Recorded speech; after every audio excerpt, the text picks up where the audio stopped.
Aqui, para quem não conhece, esse é o meu Instagram, esse é o meu Instagram, o profissional. Vocês também podem me achar o pessoal, mas esse daqui é o profissional, onde eu coloco algumas coisas. Faz um tempo que eu não coloco postagem de carta de dia, meditação, mas em breve eu voltarei a fazer. No momento não é possível, tem muita coisa para fazer. E vamos lá. Qual que é a minha proposta com vocês, tá? Então, assim, eu vou falar, fazer uma pincelada sobre o que é o tarô. Vou passar para vocês numerologia básica, pitagórica, cores, pedras e cristais. Vocês vão entender o porquê. Aí a gente vai começar a jornada. A gente vai começar a trabalhar um pouco a questão das energias das cartas, entender os aspectos positivos de cada uma, os aspectos negativos, simbologia, tudo que tem ali por trás dos arquétipos. E aí, mais lá para frente, eu vou ensinar para vocês como consagra o deck, como faz a ritualística que eu trabalho, que é o que eu vou ensinar. Não estou dizendo que isso é certo, ou é o mais correto, ou errado. É o que eu acho que cabe, que funciona, que é factível e que não tem nada complicado. Então, você que está em Portugal, você que está na Suíça, poderia estar no Japão, na Coreia, qualquer lugar, você pode e deve fazer da mesma forma. Não existe problemas regionais para isso, porque são coisas que são fáceis de achar. O método de limpeza e depois o método de tiragem, aí, dependendo do andar, da dinâmica aqui e da sinergia que a gente criar nesse grupo, a gente vê a quantidade de aulas que a gente vai dedicar para a questão de métodos e tiragens. Então, mais para frente eu vou pedir que vocês até convidem pessoas para que a gente possa trocar experiência e vocês fazerem leituras para convidados e assim por diante. Então, vai ser uma coisa bastante interessante que a gente vai trocar informação, tá? E aí eu vou fazer o máximo para que vocês realmente fiquem aí faixa preta nessa questão de leitura de tarot, beleza? Beleza. Vou só pegar uma manta aqui, pode ser? Por favor, sem problema. Porque aqui tá um frio. Bom, o que é o tarô? O tarô é um conjunto de cartas, né? É um conjunto de cartas, ele tem desse, tem tantos outros que vocês podem ter, mas basicamente, tarô em si é um Desculpa, hein? baralho, é um conjunto de 78 cartas. Só vou colocar em aqui um pouquinho, tá bom?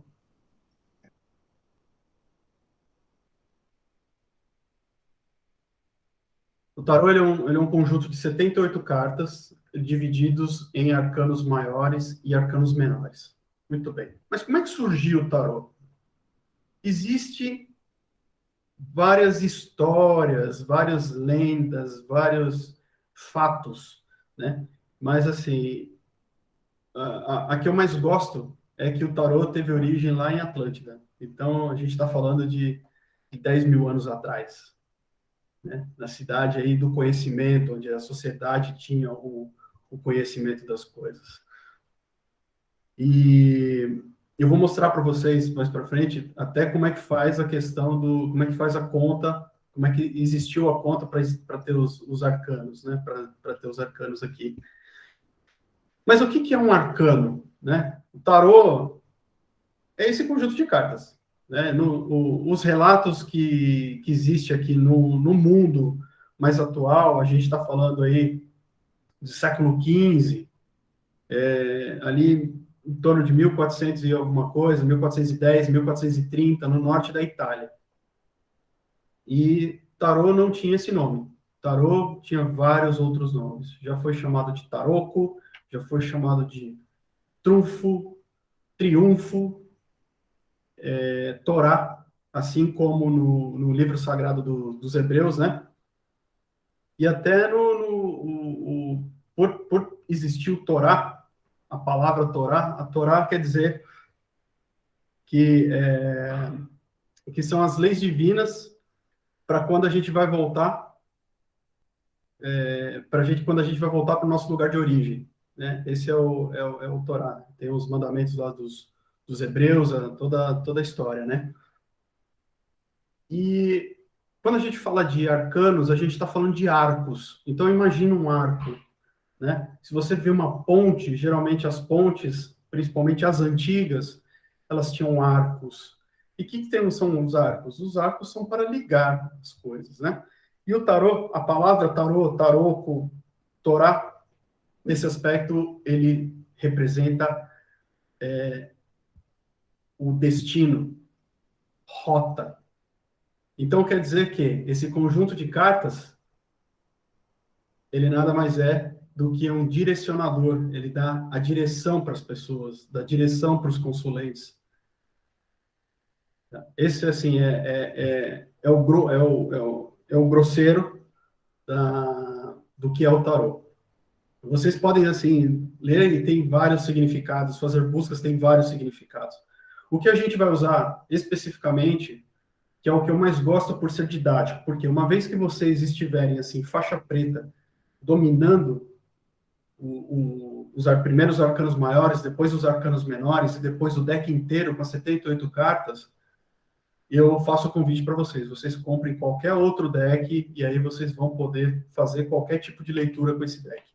Mas por que eu uso do Rider-Waite? Rider-Waite, esse deck aqui, ele é de 1909, né? Ele veio depois do Tarot de Marseille, e eu até falo, por exemplo, aqui no Rider-Waite, ele tem uma inversão da carta número 8 com a carta número 11. Então, se vocês já pegaram algum tarô na mão, no de Marseille, que ele veio antes, a carta número 8 é a carta da justiça. E a carta número 11 é a carta da força. No Rider-Waite é invertido isso daí. E eu até gosto. E eu vou falar por quê. Porque eu gosto. Isso é uma conclusão minha, tá? Isso não vai achar num livro, numa literatura, porque é algo que eu tirei as conclusões com os meus estudos. E eu gostaria de compartilhar isso com vocês para saber se isso faz sentido para vocês. Quando a gente começa a trabalhar com tarô, a gente tem tem a jornada do louco. O louco, ele pode ser tanto a primeira carta, que é a número 0, que é a carta sem número, ou ele pode ser a 22ª. Né? Muitos tarólogos consideram que, hoje em dia, ele é a 22ª casa, é a 22ª carta. Eu vou passar ele pelo começo, que é o que faz mais sentido para mim. E a partir do momento que a gente começa a vibrar o louco, depois a gente vai passando aí para papisa, depois a gente vai para imperatriz, depois vai para imperador, tal, assim. E aí chegamos na carta 8 do Rider-Waite, que é a carta da força. Né? A carta da força, especificamente, ela vai falar de paciência, vai falar de coragem, né? Vai falar de espiritualidade. E a carta 11 fala da justiça. Então, na minha opinião, pessoal, isso é a minha opinião, é o jeito que é a sequência das cartas que tem aqui, mas é algo,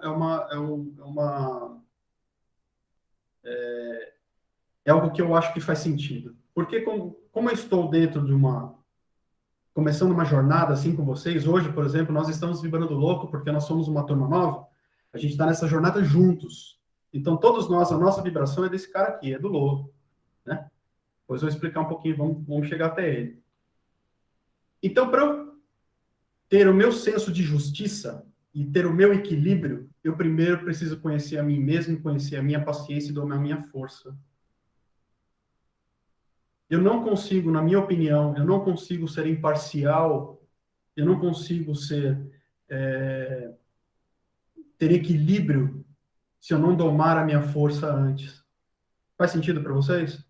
Então, são coisas do meu estudo e que faz sentido para mim. Eu acho que é por isso que eu gosto de colocar, de dar ênfase para isso. Tá? E os arcanos, eles são portais. Eles são portais divinatórios. Né? Vou explicar um pouquinho para como é que funciona dentro do consciente coletivo e tal. Que bom que a gente tem um profissional de psicologia para me orientar aqui também. E arcano, ele é o oposto de profano.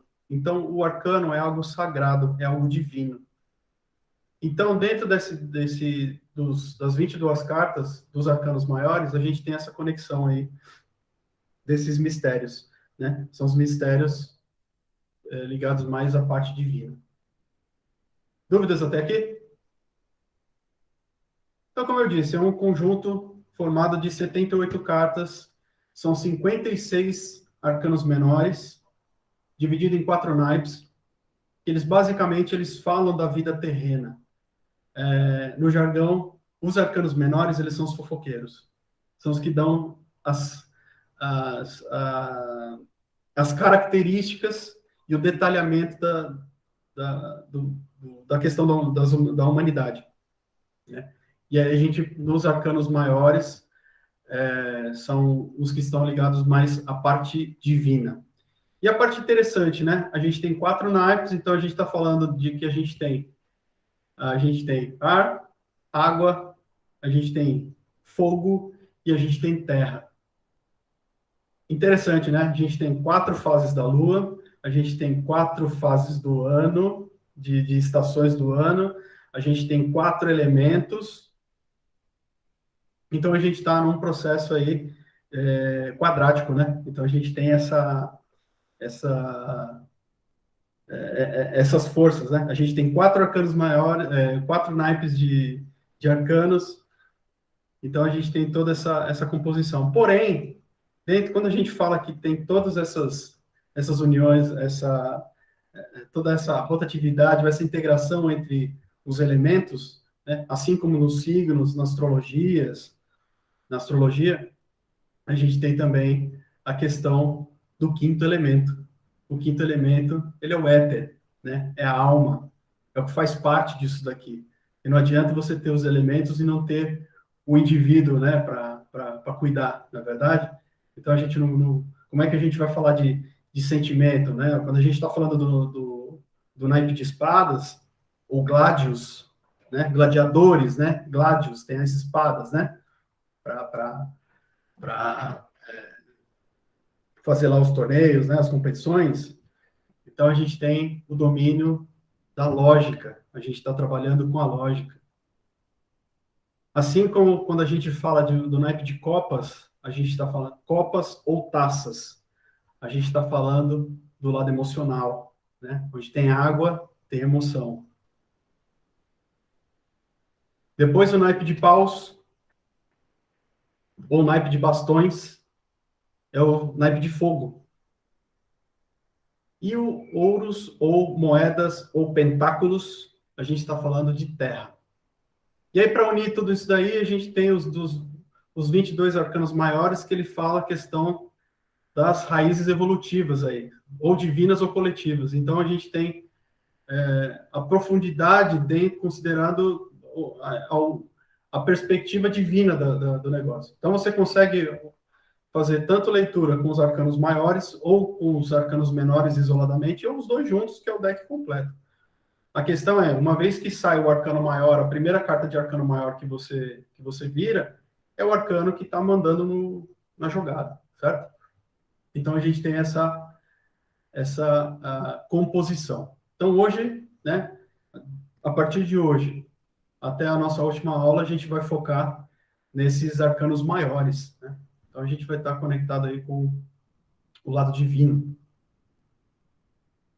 E, como eu disse, tem né, na origem de Atlântida, né? E essa aqui é uma parte super interessante, né? Então, por que existem 22 cartas? Porque existiam 7 cidades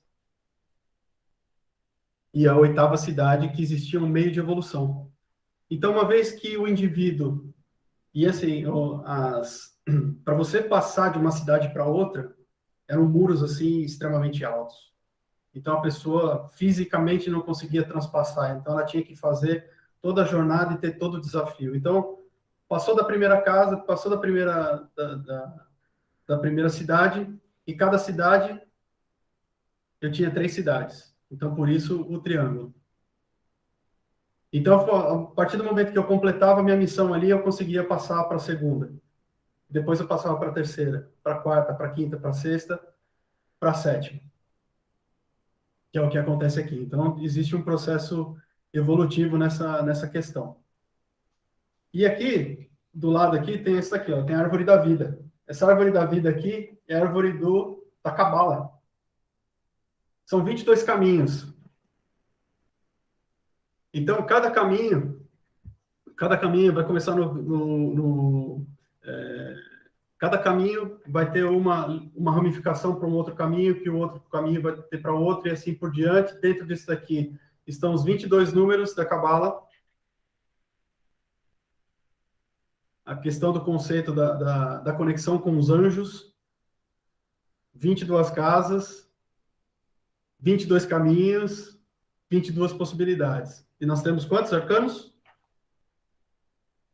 22. Muito bem. E aí a gente chega no processo aí, que não sei se vocês já ouviram falar de Ágata, que seria a cidade do centro do universo. É a cidade perfeita do centro do universo. Então, uma vez que o indivíduo ele estava na primeira casa, ele passava depois na primeira cidade, depois ele passava na segunda cidade, terceira cidade, depois, assim por diante, ele passava para a segunda. E isso ele ia para as cidades até ele chegar em Shambhala, que seria o paraíso na Terra. É a cidade no meio, no centro da Terra, no centro do universo. E uma parte interessante, todos os números da parte de cima, 1, 4, 7, 10, são raízes de 1. Se você pegar a soma de cada triângulo, todos os números, vocês vão chegar ao número 6. Então, a gente vai falar aqui que a gente tem todos os arcanos maiores, né? É quando acontece isso daqui. Então, quando a gente tem 1, 2 e 3, é uma consciência física. Consciência física, o que a gente está falando?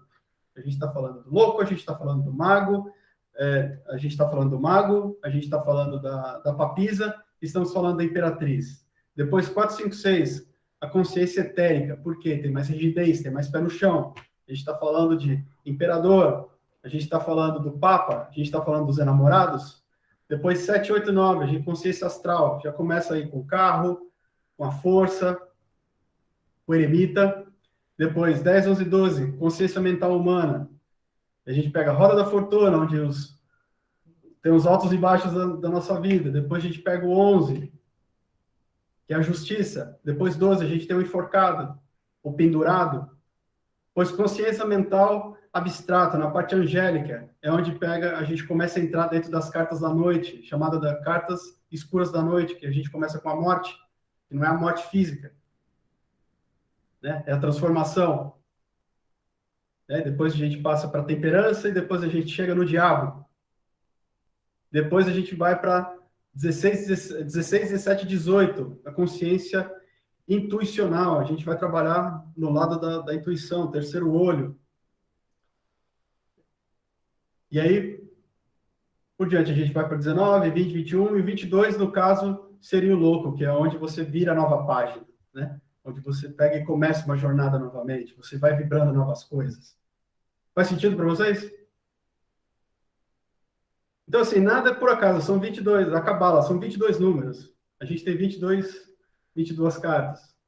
A gente tem 7 casas, 7 vezes 3, 21, mais Shambhala, a gente tem 22 cidades aí dentro da Atlântida, no conceito de Atlântida, né? Então, são coisas assim que a gente não pode assim, deixar de estudar ou deixar de saber, que é um conhecimento que, assim, se vocês forem atrás, vocês vão acabar ficando apaixonados por isso daí, porque é um conhecimento a gente está falando de 10 mil anos atrás. E por que a Atlântida fundou?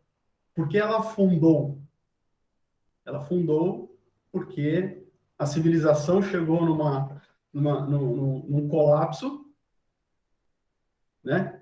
Do egocentrismo, que todo mundo queria saber tudo, né? Dentro de todas as tecnologias, conhecimento, ele simplesmente afundou no seu próprio egoísmo, no seu próprio egocentrismo. E o que aconteceu? A cidade afundou. Afundou aonde? No mar. Água e sal. Água e sal, eu vou falar que toma banho de sal grosso para descarregar. O que está sendo feito? Está sendo descarregado, está sendo purificado. Porque uma hora que tiver equilibrado com as energias, essa cidade pode vir a emergir, né? E uma coisa interessante sobre a água. Existem histórias de que na formação dos planetas, né, o planeta Terra, por ter essa proximidade da Lua, do seu satélite natural, a Terra não tinha água. Mas a Lua era abundante em água, muita água. Então, o que aconteceu? Os planetas, esse planeta Terra foi se aproximando desse satélite e por uma questão de transferência gravitacional, a água que existia na Lua veio para dentro da Terra. E houve o dilúvio. Chuva, chuva, chuva, chuva, chuva, chuva, chuva, chuva. E até o momento que parou de chover e existiam os vulcões, né? Dentro na Terra, que ficam os vulcões lá, tem o cloreto. Na Terra tem o sódio. Então, a água e cloreto de sódio dá o quê? Sal. Né? E quem que é a grande lua? Quem é a lua? Lua é a grande mãe, né? É que cuida das nossas emoções. E quando a gente está triste ou extremamente feliz, quando a gente transborda, o que que acontece? A gente chora. A gente põe a água para fora, uma água salgada. E a gente consegue colocar para fora uma água salgada, mas a gente não consegue ingerir uma água salgada. Ou seja, as emoções são para colocar para fora, né? Para transbordar. A gente não consegue tomar água salgada.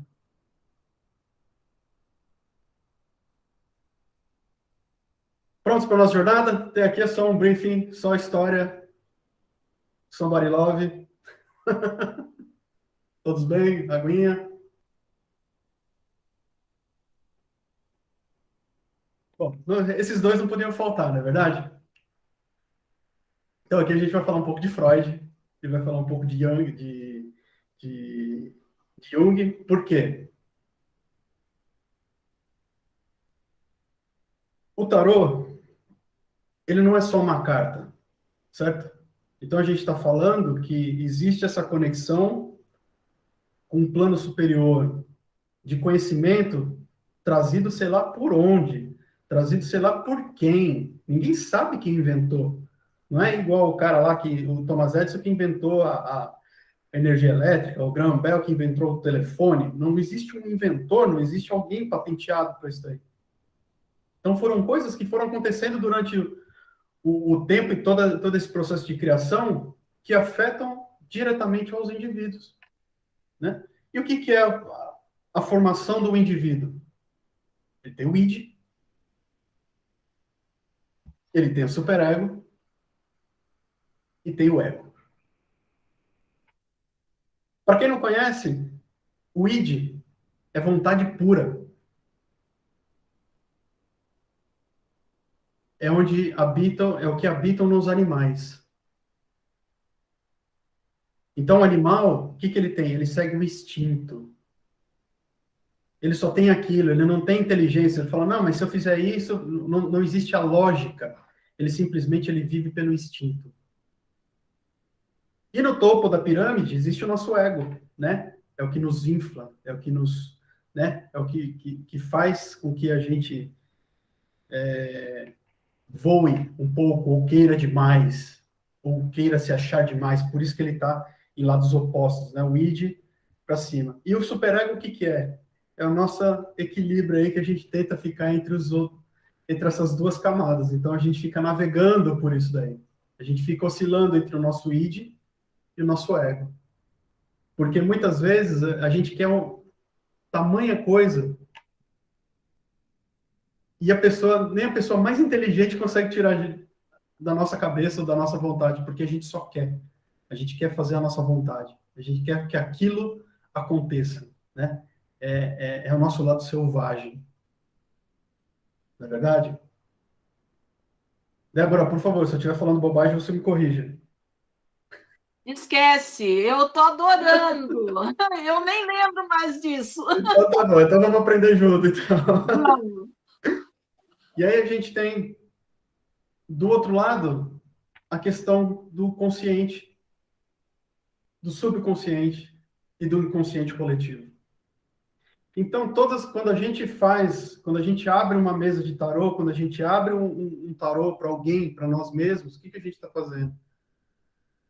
A gente está colocando o inconsciente coletivo, que são todas essas energias que a gente tem, dentro de um bolsão, igual existe esse iceberg. Então, a gente está conectado nesse inconsciente coletivo. O que tem dentro desse inconsciente coletivo?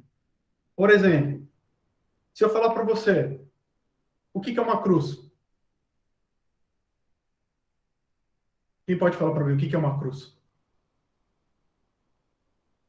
É uma representação. O que mais? É um símbolo. É um símbolo. Símbolo de quê? Dá para explicar, né? Um símbolo de fé, coisas. um símbolo da morte de Cristo. E se eu falar para vocês que nada mais é do que 2 pedaços de pau? Eu ia falar isso. Na verdade, então, assim, para cada um vai ter uma coisa. E o que acontece? Quando a gente fala, quando a gente coloca um símbolo, coloca alguma coisa, o que a gente remete? Coração. Por que coração é falado é ligado com as emoções? Ele é um músculo oco. É uma válvula, ele só vai bombear o sangue. O emocional está na cabeça, né? Aí você fala, não, mas não é. Então, mas não é e tá tudo certo, não é. Então, o que acontece? Todas essas energias, numerologia, cabala, fé, ceticismo, tudo que a gente acredita de alguma forma está dentro desse inconsciente coletivo. E onde conectam as pessoas. Onde todas as energias ficam fluindo nisso daí. Então, quando a gente vai abrir o deck para alguém, quando vai fazer uma leitura para alguém, o que a gente vai fazer? A gente vai pedir permissão, a gente vai pedir licença para a pessoa, porque a gente vai chegar, a gente vai acessar esse inconsciente coletivo. Aí você vai chegar e falar para a pessoa, falar, então, nossa, ó, tá assim, assim, assim, ó, como você é generosa, tal, não sei o quê. Ó, você pode estar grávida, sabia? Tal, né? Essas coisas, falam, nossa, mas o cara acertou, nossa, o cara é ótimo. Não é sistêmico. Tem espiritualidade disso? Não, tem lógica, porque você conhece todos os significados disso daqui. A única questão é que vocês estabeleceram uma conexão dentro desse inconsciente coletivo. E uma vez que você estabeleceu essa conexão, é deixar fluir. Por exemplo, o pessoal fala que vai fazer trabalhos espirituais, pagar alguém, não sei o que, para matar, isso e aquilo. Você não precisa de nada disso. Sabe aquela pessoa que, por exemplo, que você não gosta e que você vive falando dessa pessoa? Você pega do seu ori, da sua cabeça, do seu chakra coronário, o que acontece? Sai um link e você se liga diretamente a essa pessoa. Uma vez que você pulsa, uma vez que você pensa, uma vez que você vai, você conecta aquela pessoa. Então, a pessoa, para fazer mal, é só ficar vibrando mal aquela pessoa. Você não precisa dizer uma palavra. Você não precisa usar nenhum elemento, você não precisa fazer nada, simplesmente porque você se conecta à pessoa. Então, a ideia do tarô, quando a gente está falando desse tipo de oráculo, a gente deixa de falar só de tarô. Tarô é um tipo de carta. A gente começa a falar de oráculo, que é abrir um oráculo. Quando você abre um oráculo, você está abrindo um portal. Você tá acessando outras dimensões. Como é que eu, por exemplo, aqui no Brasil, consigo fazer uma leitura de tarô para a Isabela que está na Suíça e a gente consegue ficar conectado com aquilo? Então, a gente abre um portal, a gente estabelece uma conexão. Então, gente, é uma coisa muito séria. Tarô é uma coisa muito séria. Os oráculos, seja eles qual forem, é uma coisa muito séria. Porque você vai tocar em partes, em histórico, dependendo da profundidade que você quer fazer, você vai chegar em lugares que não são confortáveis para as pessoas. Entende? Então a pessoa, e aí nisso daí a pessoa vai criar mecanismo de defesa. O que ela vai fazer? Vai mexer o ombro, ela vai torcer o nariz, ela vai morder o lábio, ela vai olhar para o lado, ela vai cruzar o braço, né? Aí quem puder estudar sobre leitura corporal, eu acho super importante. né, onde a pessoa se fecha. Depois, mais lá para frente, a gente vai falar dos chakras, que é super importante, principalmente. Eu não preciso estar pessoalmente com a pessoa, mas existem sinais ou comportamentos que você vai poder detectar se a pessoa está mentindo para você ou não. Certo?